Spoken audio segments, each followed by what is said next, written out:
Break it down. He's sitting there, staring at a piece of paper in front of him. He's trying to break it down. He says, I'm breaking it all down.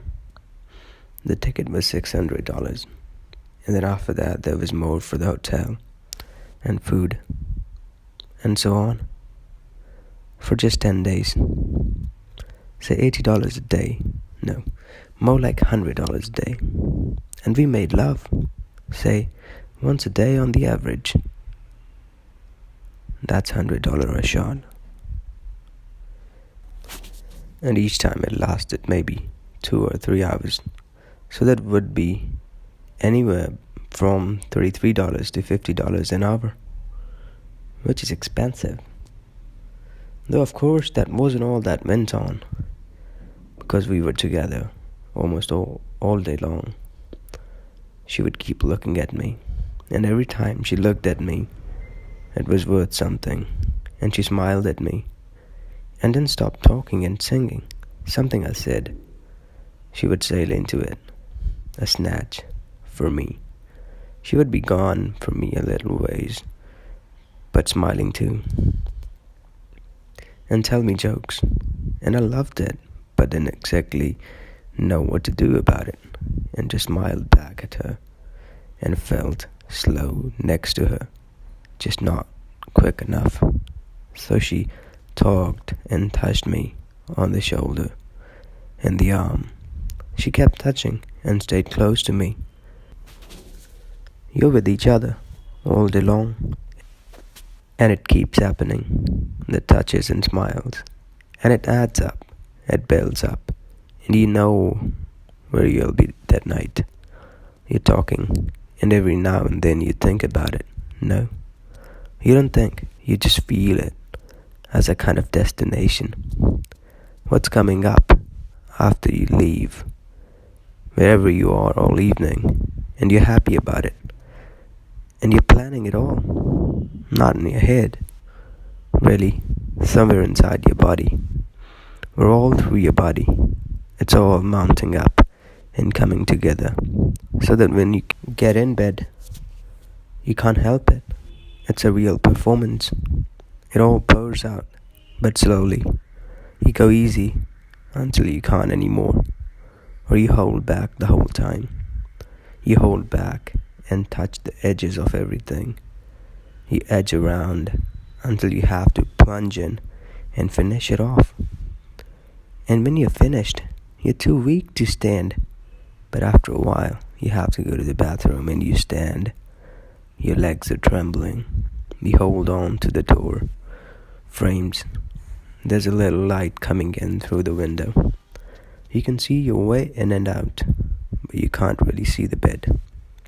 So it's not really $100 a shot, because it goes on all day from the start when you wake up and feel her body next to you, and you don't miss a thing, not a thing of what's next to you. Her arm, her leg, her shoulder, her face, that good skin.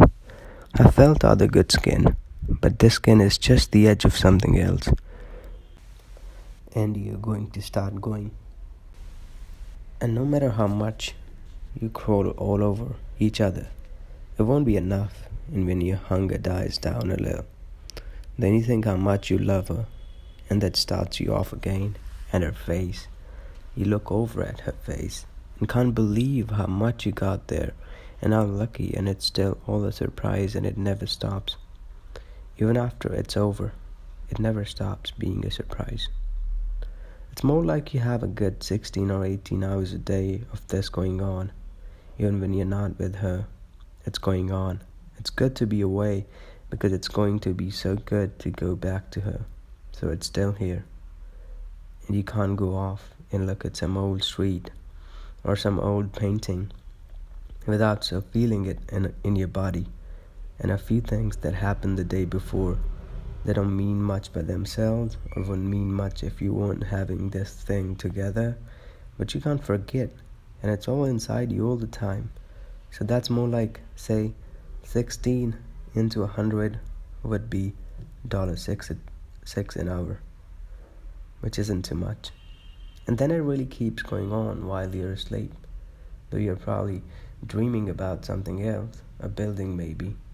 I kept dreaming every night, almost, about this building, because I would spend a lot of every morning in this old stone building, and when I closed my eyes, I would see these cool spaces and have this peace inside me. I would see the bricks of the floor and the stone arches and the space, the emptiness between, like a kind of dark frame around what I could see beyond, a garden. And the space was like stone too, because of the coolness of it and the grey shadow. That kind of luminous shade that was glowing with the light of the sun falling beyond the arches. And there was also the great height of the ceiling. All this was in my mind all the time, though I didn't know it until I closed my eyes. I'm asleep, and I'm not dreaming about her, but she's lying next to me. And I wake up enough times in the night to remember she's there and notice, say, once she was lying on her back, but now she's curled around me. I look at her closed eyes. I want to kiss her eyelids. I want to feel that soft skin under my lips, but I don't want to disturb her. I don't want to see her frown as though in her sleep she's forgotten who I am and feels just that something is bothering her, and so I just look at her and hold on to it all. These times when I'm watching over her sleep and she's next to me and isn't away from me the way she will be later, I want to stay awake all night just to go on feeling that, but I can't. I fall asleep again, though I'm sleeping lightly, still trying to hold on to it. But it isn't over when it ends. It goes on after it's all over. She's still inside you, like a sweet liquor. You're filled with her. Everything about her has kind of bled into you. Her smell, her voice, the way her body moves. It's all inside you. At least for a while after. Then you begin to lose it. And I'm beginning to lose it. You're afraid of how weak you are. That you can't get her all back into you again. And now the whole thing is going out of your body, and it's more in your mind than your body. The pictures come to you one by one and you look at them. Some of them last longer than others. You are together in a very white, clean place, a coffee house, having breakfast together. And the place is so white that against it you can see her clearly. Her blue eyes, her smile, the colors of her clothes, even the prints of the newspaper she's reading when she's not looking up at you. The light brown and red and gold of her hair when she's got her head down reading, the brown coffee, the brown rolls, all against that white table, and those white plates, and silver urns, and silver knives and spoons, and against that quiet of the sleepy people in that room sitting alone at their tables with just some chinking and clattering of spoons and cups and saucers, and some hushed voices, a voice now and then rising and falling.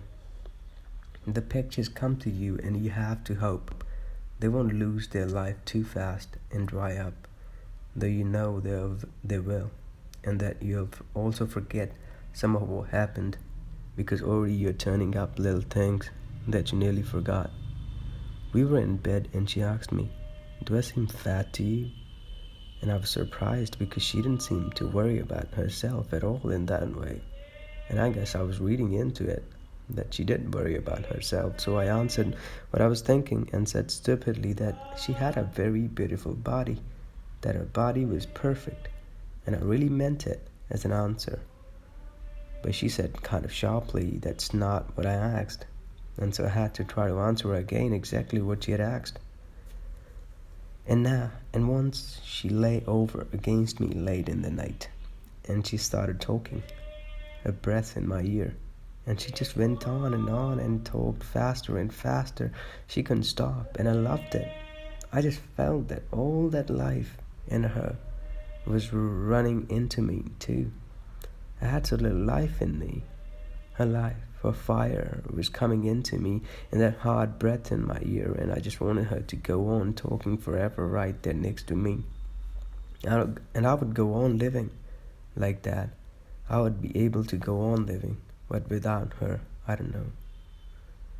Then you forget some of it all, maybe most of it all, almost all of it in the end. And you work hard at remembering everything now so you won't ever forget. But you can kill it too, even by thinking about it too much. Though you can't help thinking about it nearly all the time.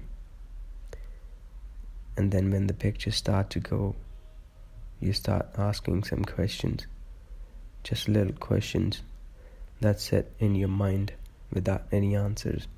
Like, why does she have the light on when you came into bed one night, but it was off the next? But she had it on the night after that, and she had it off the last night. Why? And other questions, little questions that nag at you like that.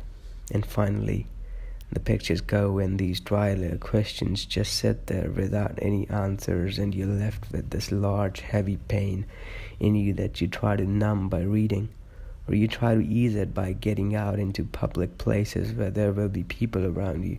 But no matter how good you are at pushing that pain away, just when you think you're going to be all right for a while, that you're safe, you're kind of holding it off with all your strength, and you're staying in some little bare, numb spot of ground. Then suddenly it'll all come back. You'll hear a noise. Maybe it's a cat crying, or a baby, or something else like a cry. You hear it and make that connection in a part of you have no control over, and the pain comes back so hard that you're afraid of how you're falling back into it again, and you wonder, no, you're terrified to ask how you're ever going to climb out of it. And so it's not only every hour of the day while it's happening, but it's really for hours and hours every day after that, for weeks, though less and less, so that you could work out the ratio if you want it. Maybe after 6 weeks, you're only thinking about it an hour or so in the day altogether. A few minutes here and there spread over, or a few minutes here and there in half an hour before you go to sleep, or sometimes it all comes back and you stay awake with it half the night. So when you add up all that, you have only spent maybe $3 an hour on it. If you have to figure in the bad times too, I don't know, there weren't any bad times with her, though maybe there was one bad time when I told her I loved her. I couldn't help it. This was the first time this had happened with her. Now I was half falling in love with her, or maybe completely if she had let me. But she couldn't, or I couldn't completely, because it was all going to be so short in other things too. And so I told her, and didn't know of any way to tell her first, that she didn't have to feel this was a burden, the fact that I loved her, or that she didn't have to feel the same about me, or say the same back, that it was just that I had to tell her, that's all, because it was bursting inside me, and saying it wouldn't even begin to take care of what I was feeling. Really, I couldn't say anything of what I was feeling, because there was so much. Words couldn't handle it, and making love only made it worse, because then I wanted words badly, but they were no good. No good at all. But I told her anyway. I was lying on top of her, and her hands were up by her head, and my hands were on hers, and our fingers were locked. And there was a little light on her face from the window, but I couldn't really see her, and I was afraid to say it, but I had to say it because I wanted her to know. It was the last night. I had to tell her then, or I would never have another chance. I just said, before you go to sleep, I have to tell you before you go to sleep that I love you. And immediately, right away after, she said, I love you too. And it sounded to me as if she didn't mean it. A little flat, but then it usually sounds a little flat when someone says I love you too, because they're just saying it back, even if they do mean it. And the problem is that I'll never know if she meant it, or maybe someday she'll tell me whether she meant it or not, but there's no way to know now. And I'm sorry I did that. It was a trap. I didn't mean to put her in. I can see it was a trap, because if she hadn't said anything at all, I know that would have hurt too, as though she were taking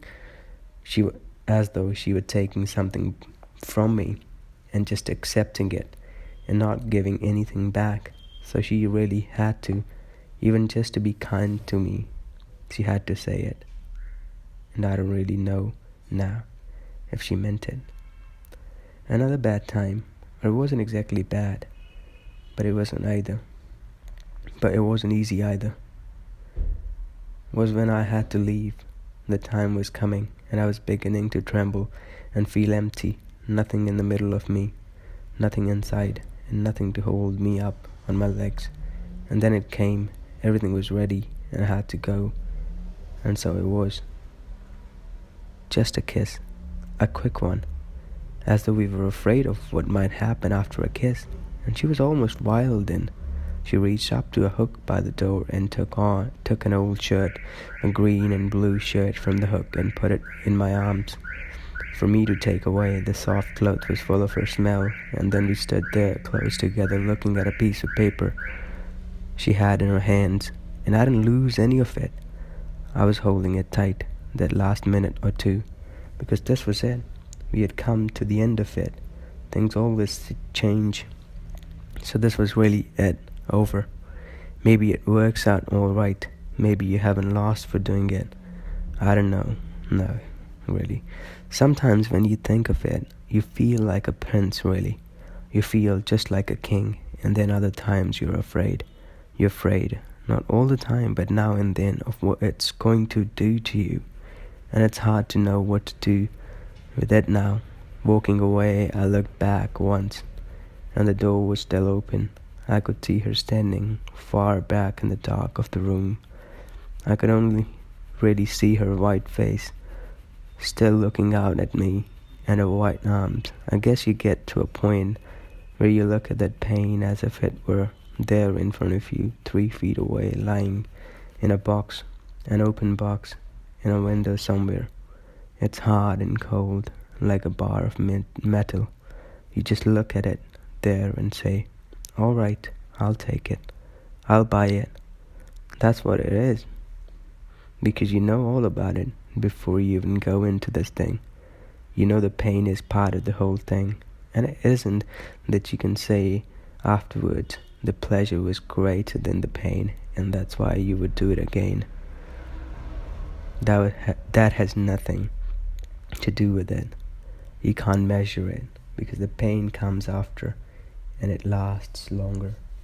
So the question really is, why doesn't that pain make you say, I won't do it again, when the pain is so bad that you have to say that, but you don't? So I'm just thinking about it. How you can go in with $600, more like $1,000, and how you can come out with an old shirt.